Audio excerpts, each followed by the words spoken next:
Bonjour, bonsoir dans tous les coins et recoins du monde, là où vous vous trouvez, avec votre humble servante Zizou Zidane Zetia Mounene, Lelo Nakiko Zolabino, grand artiste Nabino Bolingara Mingi Bosengaki, pe bokoye bato solane en long et à large, pe boko comprendre. Et Zali Nani, vraiment c'est une découverte comme pas possible. Par là je dis bonjour Bossé. Bonjour maman Zizou Zidane. Comment vous allez? Tout doucement au rythme du pays. Et les confinements, ça va? Ça ne marche pas, ça ne va pas parce qu'on est confiné à la maison, voilà. Mais ça pour se protéger. Être confiné n'est pas un problème. Bien sûr que oui, pour se protéger, mais il faut aussi viser qu'il y a des personnes en bilan qui vivent chaque jour, voilà, autour du jour, voilà, qui ne sort pas d'une façon méritocratique, voilà. Si tu ne mérites pas, vous ne bénéficierez jamais. Donc nous sommes obligés de faire parcourir pour ne fût-ce que retrouver un petit gain de pain. Moi, ça mais tant que confiné, sans ration alimentaire, sans motivation, sans quoi anticipatif, il y a salaire, donc circulation monétaire, on a payé, donc on est confiné, donc tout est confiné, bloqué, mais nous sommes obligés de respecter pour la bien, il y a santé, donc voilà un peu ça. Pour la santé, la santé n'a pas de prix. Koufan za la mer, santé za malam parce que ce hypothèque biso si vous voyez l'ambiance comme ça, l'ambiance est totale ici. Comprenez, tous dans la couloir Madiakoko, tous dans la Kanda Kanda, le village Molokai vraiment. Ouais, pas le 24, peut-être ça va être la fête ici, si Dieu le veut. Maintenant, le confinement, tu habites sur une nini, va fêter l'anniversaire à Papa Wemba Bakala Djakouba, tous dans le quartier naé. Donc voilà, bossé. Pourquoi ça soit parcours nayo parce que baimboka bazotala balinga ba parcours ya bossé, ba moni kaka bossé. Bossé azanani bossé bandi wapi eloko ni mema bossé na kati ya monde oyo. Bossé as artiste comédien, Bossé c'est un vieux de 70 ans, de 74 ans, de 75 ans. Bossé c'est un vieux de 80 et de 90 ans. Bossé c'est un ami de Mobutu, un ami de Lumumba. Bossé c'est un ami de Boboriko Lokonga. Bossé c'est un ami de Lunda Boululu et de Birindwa et de Mungurdiaka. Donc Bossé c'est un ancien ministre, c'est un ancien mouvancier, c'est un ancien combattant. Bossé c'est quelqu'un qui a lutté pour ce pays, pour notre nation. Donc oye memanga na art ezaka nde nzamba botaka mutu nde nzamba pesaka mutu bomoi apesi pe mutu vocation lelo yo. Moi j'ai été au petit séminaire, je ne savais pas un jour je serais un comédien, mais Dieu n'a pas voulu. Abi ya yo ezande comédie, ya yo musano ezande art. Et aujourd'hui vocation nanga ebendinga nesika nanga lazali, donc voilà. Et o ebendanga vraiment ezaka vocation nzambe, voilà. Bossé ezaka vocation nzambe asala o etindie asala lelo okoma artiste et comédien. Donc elo ni netinda ki otika vocation na yo. Otika vocation na pourquoi elo ni atira ki yo nani atira ki yo potika monde parce que ça vraiment la différence ya monde ozala ki na monde oyo. Bon moni mama nzambe ezaka phénomène hein. Mama Zidane. Elo monte tinda biso to changer bagou chaque jour. Lelo okola masoso mwamba osena mo légume pembeni. Et puis, qui tombe à casse. On va lui 10 jours, on va yango. Mais aux agala mukomo bo changer goût. Goût on a changé en nature et en Zambie. Donc ndenge mo kaka. J'ai été dans un anglais ona. O etina ngana ya koto ngamo pe na miye barate mais saka ndenge Nzamba orientaka. Ndenge orientanga na koma nesiko na koma. Ba mauvais souvenir na vie artistique na o bossé. En tout cas mauvais souvenir oui ezali.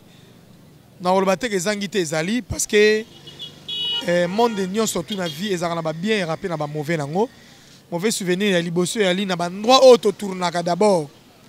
Ba manque ba respect, boke senga musu ndako mona tike libinote, atika après bengani bino, misusu pe ba déception ba yaya auto kuta na musala, topé ba manquement ya ba leki o ba yaka na musala na biso. Musu aye lelo pour avoir succès akomo manqué ma Zidane.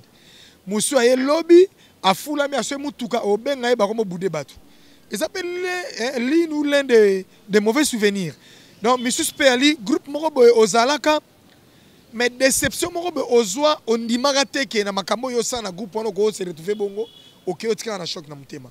Donc, déception, mauvais souvenir, Ming dans le groupe on a les cas, où est salanga ma bé. Et belé na go cité en côté pour Isaac, ça est marketing, mais ils ont un groupe Mona les cas, na déception, si on a vu nanga et marquanga. nabimandoki ba parents famille nanga ezala na kisi donc ma bébé et les cas donc parlant de ça nga vraiment mabe mais vu que je suis chrétien na moi na nzambe na sambela mingi ngavma sans prière nati vraiment bossé na koko biso likamoko biso za ba unité de mesure soki mutazo manke ma Zidane kanga no eka ndoki mbala moko ko keno musika te parce que biso ba Zidane musala nde sala ke batu bazinga biso donc ça que balinga biso batwa osala musala o comprendre que batu balinga na moka musala balinga na moka musala ezala nango bien donc so mutazo finga ma Zidane ko ke musika te kanga eka ndoki mbala moko bon on a ina lo babo c'est idole na on a monde na biso ndengo zarabo nde ozjuaka na genre ya bino nde bojwa ba humoriste quoi. Idole nous a. En tout cas, maman Zidane, en réalité, dans la idole, dans la idole, mais na CP la kana bayaya on a kuta na musala. Mais ko landaye, so tali bossé historien. N'accent nanga. Nana muto tali kana depuis Congo ezala Congo depuis théâtre bana théâtre. Je suis la seule personne à Bima à ça la rabatu ba rappel il y a ba événement passé, à ça rabatu ba rappel il y a ces années là, à ça rabatu rappel ba makambo leka kala. Il y a politique, il y a sport, il y a armée, il y a culture. Donc, il y a musique. Nazalanga moko. Donc, on a idole, mais nazalaba doyen, on a CP qui a talivier boye, c'est bien. Et puis, on a respecté à Bango en 100%, donc sans problème. Et salut, c'est la princesse Georgette Mbwangi, la princesse Georgette Mbwangi, mon thème est Papa Felimbaki, maman n'a pas d'où na Chico, donc salut elle est salut c'est ngomingi, topé si wapi payi toke kotika mbote na biso belé hein, et parler na Canada, Cécile Bilonda, ma privée. Cécile Bilonda maman dessin animé, basangana baya ba okokate me ba oya kaka ah batika Cécile comme moi bana mwambui batika yo le autre zana historien. Historien tolingi toyeba yoza ami ya baboboli kolokonga oza ami ya baboyo oza ami ya baboyo oza ami ya bondenge yo mouti koloba o se ressourça wapi o se documenta wapi pose la richesse yoza na mutuna parce que c'est pas donné à n'importe qui hein pour tuer une quand on genre il faut qu'on se dise vraiment mutunyo surtout azana esengwa te poto mona badina na kulwa madiakoko azabana nenga zana aza acteur à vie mais ako ça mamu o historien ça te historien ko ça o se documentaire ouais. Vraiment si je dis que dans ces documentaires quelque part j'y mens sauf que na zwande ba formation na ba cours o isala que na zala bibo c'est mama lobaka a créer rangoti parce que son a créé un poto baza ma casse na recherche lelo na ko lobaka na 1963 Cyril Adoula, papa Doudou Adoula, Moudakota Soso Bemba Doula na RDC. Ah bon? Il était premier ministre en 1963. Cyril Adoula. Yem Dayana Soso Bemba Doula. Sotonga loba ngo. Mutumso beta YouTube comme oh ministre Adoula Dayana Soso Bemba Doula. Tana loba ke Vital Kamerhe azaka directeur du cabinet à Boboli Kolokonga en 76. Il était encore étudiant à cette époque. Premier étudiant noir à distinguer à Ilouvanium à l'époque à Babel, c'était mon colo à Pombo Edo, Kofa Mbaga, et Ngambedo. Papa Kesha. Premier vice-président Sénat, il a distingué à 98% en 1975. Là, on doit s'arrêter parce qu'on doit faire face à la caméra. Hein, chinois, vraiment, on doit s'arrêter. PCC, on a mamie les Mani Diogo International et Sikazali. PCC, on a Luma Samuna Tumika, l'homme Tumika Jericho international. Congolais, le grand basketteur international, basketteur dans Katiambo Kanabiso, là on doit vous quitter. On doit vous laisser le micro. Vous allez faire face à la caméra. Donc, Oye Bisa, Bandeko, Yabiso, Babolingo, Nyon Sotu Oyo, Obomipona Bango. Vraiment, c'est un historien. Je vous dis que c'est un historien. Dès Koutani avant et M. Silla. Vous avez le micro face à la caméra. Merci beaucoup. L'historien est là devant vous. L'historien est là, il est dispo. Mututo alinga zwa enseignement, toi zwa ba vraie réponse na ba question na bino plus 243 89 60 11 983 plus 243 89 60 11 983 là vous ne serez pas déçus dans toutes vos questions différentes sans problème sans exception. L'historien est là. J'ai connu le Congo depuis 1920. 1921, 22, 23, création à Bralima. Bralima, c'est en 1923. 1924, 25, 26, 27, 28, 1930, 31, création à Vita. 1936, apparition, il y a Maître Taureau. Chorégraphe, il y a Ballet National. Oh, il y a Salama Maminene. Et à cette époque, à Flamand, c'était comment? Ceux qui ont sombi le pont dans le quartier Moutaliboso, on a venu Moutaliboso, Baocha Kombo Nayo. Avenue Capella, pour votre information, c'est un Belge. Aoutan est Belge, mon cher Osomba, le pont Moutaliboso, on a venu Capella, mais c'est Capella. Oh, avenue Basankousou, oh, avenue Lisala, Eza Bato, Baoutan, Bamboka, Balisala, Bafanda, Bataliboso, Nabaveni à l'époque coloniale, Otobengi, Lipopoville, Léopoldville. 1940, et si ka oyo makambo bandi, ba premier noir o ba interposé là ka ba belge o ba comme colonisation. Potozonga mukesi ma chemin de fer esema na 1844. Chemin de fer ya Congo. O ba to yebi. Parce que Congo ezaka na ba belge te. Congo ezalaka na ba portugais. O ba sombaka Brazzaville ba somba pe Congo. Il y avait des bornes illimitées, plutôt limitées.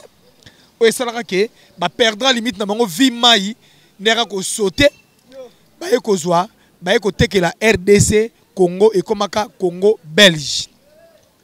Aujourd'hui so kele na banque centrale na biso eza batu musu bazela ba décompte final mo ba bengango ba basiel décompte ezalaka tozaka na 3 banques en Afrique, banque rwandais, banque Congo Belge et puis banque Uganda. O lelo barrière wana bimakati lelo $100 000. Oh, il y a une histoire.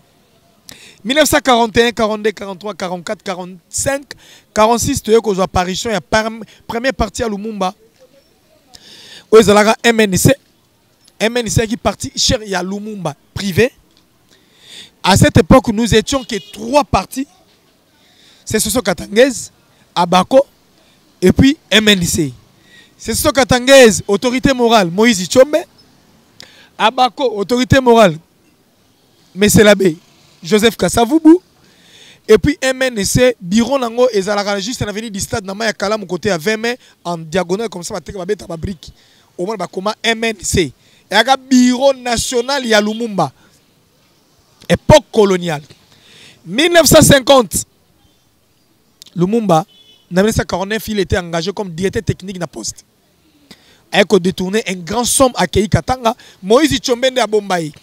50-51. Il a zonga Kinshasa pour ça la lit. Il y a une interposition. Il y a interposé là. Il Belge. Otobengi Bango. Martyr de l'indépendance. Le 4 janvier 1959. Baboma Bango la place des martyrs. Olo Batonga stade des martyrs. Voilà 1949. 50. 51. Lumumba Kimika na Lubumbashi titi 52 création ya Polar oboyebi Polar le otobe yango bra Congo et ça démarra d'abord bureau national bango ezaka na Bumbu l'hôpital national ya Bumbu ba yako nommé Lumumba comme expert comptable mundela le bino à cette époque pour détourner mbongo c'était pas facile un noir a bangi mundela te mais détourner mbongo ba yako kanga Lumumba na Katanga bazong c'est Kinshasa. Après, on attend que parti déjà cher et que l'ité pour les Lumumba a commis politicien dans 52, expert comptable dans Polar, 53, 54. 54, il a découvert Mobutu, il s'appelait à cette époque Petit Joseph Désiré.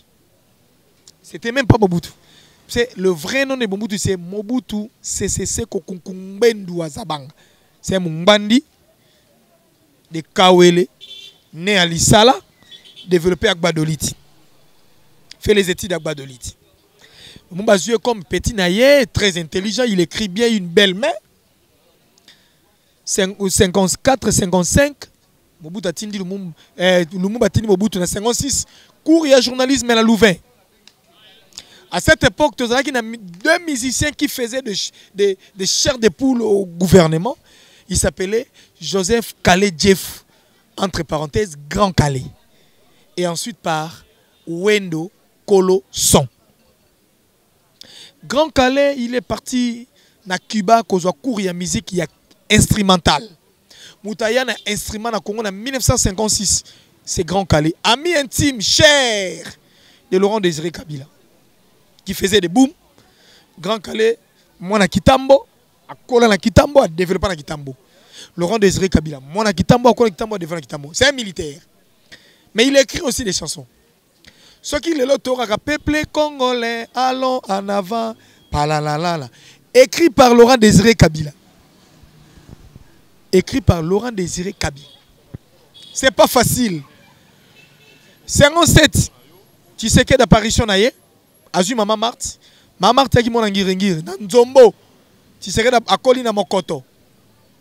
Bango balé banangiringi ba développer na mokoto. Balingani. Na botimo a liboso Etienne ou Etienne. 57. 58. Première table ronde. À l'absence, il y a Justin Marie Bomboko, Raphaël Iléo, Otobengi, Joseph Iléo. Le Mumba 59, table ronde à Liboso, préparatif. Tant qu'on y a palais des congrès. Quand ça vous voter président d'acclamation à palais des congrès, plein de Belges. Batali tous les départs, tous les trois partis, les partis les plus chers. Le Mumba était têtu depuis longtemps. Mobutu Benga le dit non, excellence, il faut tout ça là. Alliance Moko ya Bangala et soutenir yo comme à cette époque. Tété là, hein, Otobengi tribu tété là, babandaki ko vivre na tribu mungala Otobengi banoko, balaka sika moko. Titi Lumumba était tellement strict et puis rigueur, de Aïko Boya. Kasavubu a mobilisé catholique tout entier. Il y a Congo à l'époque, Congo belge, parce qu'à cette époque, c'était pas RDC, c'était le Congo belge. C'était le Congo belge. Acclamation et c'était donc au plus audible de toutes les acclamations. Et Zalaka acclamation il y a Kasavu Bunde Bandoumaye, président de la République. 59, deuxième table ronde de Bakei. En 1959. Voilà Bamemaka Jissé Marie Bomboko. Président table ronde d'économie. Tant que Majesté Marie Bomboko na 59 Bayekoya le 4 janvier arrestation au Salemaka 4 ans après au ba interposé qui peut la indépendance forcée bakanga bango nde bayeko boma bango na place des martyrs au to bengi lelo place au stade des martyrs ba commémora titre wana valeur wana. C'était ça. Donc Lumumba bayeko nommé premier ministre en 1960 le 30 juin. Tant que tu as indépendance, Lumumba peut nommé premier. Nommé Lumumba premier ministre en 1960. Indépendance des hommes, il est 30. Lumumba a nommé le 28 juin 1960. Le 30 juin, toujours indépendance. Valère Daye et Kobima Lumumba.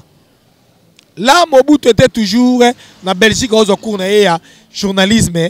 Aye, Kozaloko, la Lotobeng, le Sampengombe. Donc, éloge, il y a président, il y a premier ministre, Pire Petit à Viennaye, Basalakanaye, parcours. 60, tout comme vers décembre 60, tout comme janvier, Lumumba Bandi a interposé Kasavubu. Il boudait tout ce que Kasavubu disait. Et en même temps, Lumumba a influencé Mobutu, il faut tout ça l'armée noire.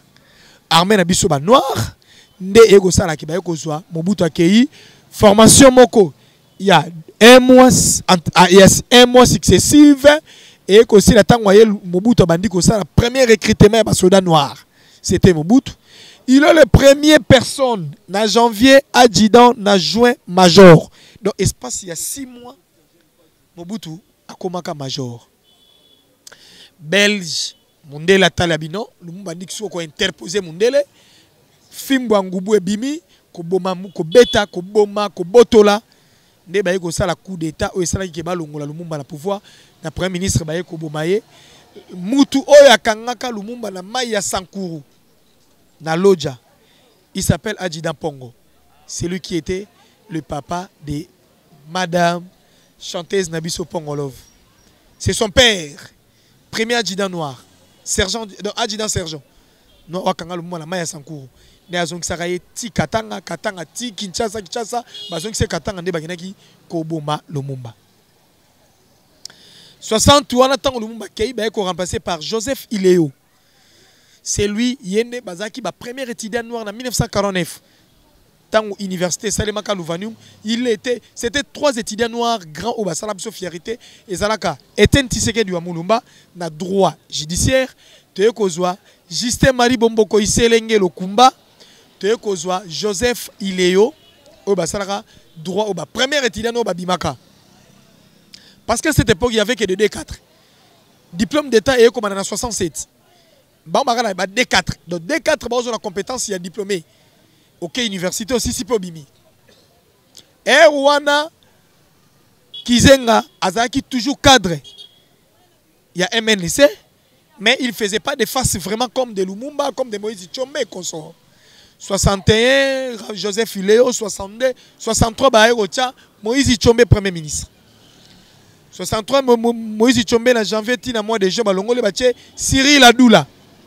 Papaya, Doudou Adoula, Oazalelo, animateur à Zaïko. Cyril Adoula, c'est lui qui était le Premier ministre en 1963, en juin, né à Eko Missiabiso, Soso, ya Ebembe Adoula. Basoso Ebembe Adoula, bandi koya na mboka. Moutam ta commission ko marqué époque na yeso, après ce pouvoir, faut marquer. 63, 64. Yé, 65, coup d'état à Mobutu. Papa Mobutu a prêté serment en 65. Abimi président de la République. Parce qu'à cette époque, Mobutu, pendant 61, Tito, comme en 64, a commis des chefs d'état-major général. Celui qui dirigeait l'armée congolaise Congo-Belge. Tant que Longwane Sili, en 65, Abeti Bal Nicolas Zui, président de la République. Présidence de la République en 65, a prêté serment. 66, première partie à Mobutu. Et seulement en 64, ils ont en vulgarité parce que à Bomba on vit qu'il y a Azara Soda. C'était sévère, corps volontaire pour la République. C'est le premier parti, il y a M. Joseph Désiré Mobutu. Dans 66, 67, Mobutu a coupé sa bisso. Sorte officielle, il y a un père créé par Tshisekedi wa Mulumba. Mobutu, c'est Sego, Kukungwendu Azabang. 66, accompagné par, entre autres, des politiques différemment, au Bazara na Katuana. 66, 67, 68, 69, première chaîne kan nabiso to kendaka ya Léopard d'Isaïre, ba Mungamwini. Je ne sais pas si vous avez Mungamwini. Mungamwini. Le vieux Mungamwini, il m'a tchaka debi. To rataka chanwana, kanwana, 70, 71. Au bout de maîtriser l'armée, avec recruter le général Ikuli à Bolongo. Mira Liwanga, général Baramoto, avec le général Mayele. Mayele qui garde et rapproché à Mama Sessi. Mama Sessi a bota 6. Nabala 6, aboti Mibale, basi 4. 71, au bout de la unité à Kingabwa. Unité à Kingabwa, bimaka pona nini pona bana classe bakoma iko kima.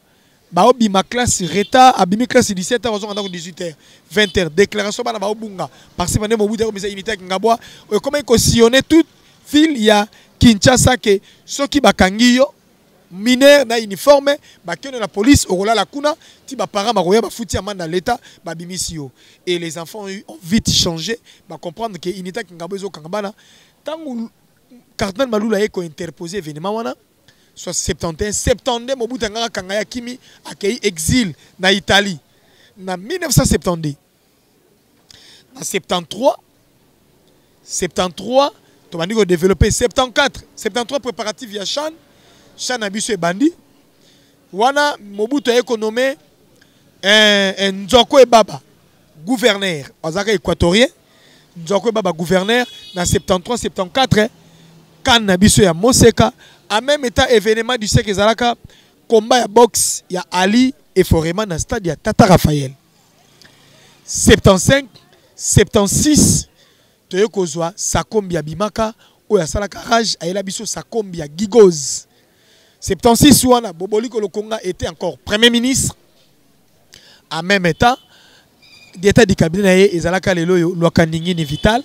77, maman c'est ça Tikibiso, zairianisation to bengi décentralisation. Donc voilà, bossé Azal Moulaï, na la bino tina 2020. Donc na pemino wala maman, na habité sur maman Zidane, azana hello nini akoki ko kolobalakati wala. Voilà, c'est l'historien. Vous avez entendu vraiment ces années-là, c'est pas facile. Na koto mamalunda bululute. Soit la côte Binosko, la 77, création à Viva la musique. Ah, là, on préfère garder la création Viva la musique. Comme le 24 a Ezali manifestation anniversaire à Viva la musique.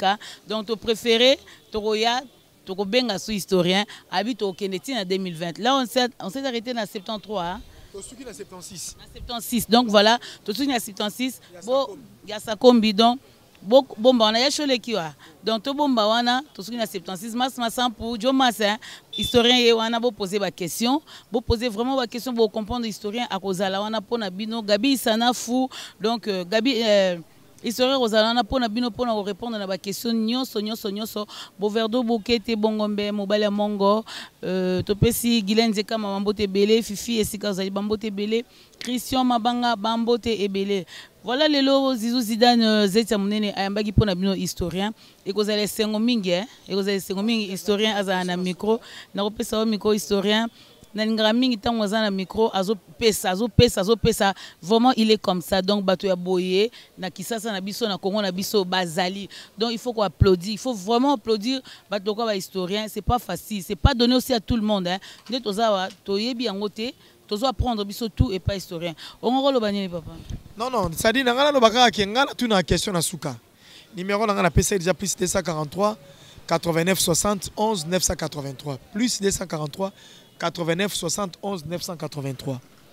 Nalingina tu na question moko. Premier écrit à Zaïko. Pour Zaïko écrit en 1968 par DV Mwanda. Qui était le premier écrit au DV Mwanda Rekritaki? Babenga va sa réponse. Babenga va sa réponse. Qui était le premier écrit au DV Mwanda Rekritaki? Donc on est allé examen historien à Tigelibino. Na prochain numéro Toroyamba historien. Tozo DV Bokanga. Tosiki na 76. Donc on va continuer jusqu'à 2020. C'est vraiment un historien. Voilà, tout est bien, qui finit bien. Vous étiez là au micro de Zizou Zidane Zetamounene. Dès tokutani na prochain numéro na Big Zida Show TV.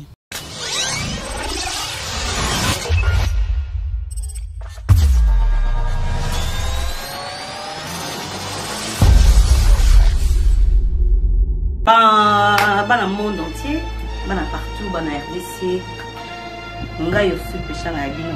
On a invité Bino massivement, tous s'abonner, pas la big, big, avec Big Zida Show. Artiste pendant avec A majuscule Zida Show. Bon la pendant la chaîne na Esiko Big Zida Show, chaîne moko éducation. Tout nous sommes ngaka, makamo malamu. Yeli bino. Big Zida Show TV. Abonnez-vous massivement. Brother, sister, you know, yanko, uncle, auntie, grandmother, you know. Just make sure for that. Make sure. Make a pen for that. I think this one is the nice and very good chain for you. Baby, big, yam nene. Je suis pas professionnel. Awa, la Big Zida Show TV. Désormais, il y a du bel à quoi. Big Zida Show TV. Et même bino bato yubulingaka. Batu nyoso tala. Awa, boku kamata nyoso. O bulingaka, ba baby. O bulingaka, ba peshanga. O bulingaka, Patrice Mubiai. Wana zali mwano yanga, abenga tata mwasi. Babi Zidane Show.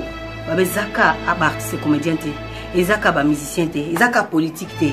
Ezaka sport te. Nyonso boyebi culture tout. Oza besoin ko découvrir ko yeba. En tout cas, vous musique vous zappi. Oui, pas moko Big Zida Show. Zidane la maman, nga avec la dégo. Babi Zidane, il y a pas de azaka mokoti. Babi Zidane. Moko Zida munene. To s'abonner tika s'abonner nanga. Ba o tout bolinga yo, si so mona nga na exclusivité. Vous qui nous s'abonner pas Zidane. Big Zida Show. Babi Zidane lopota.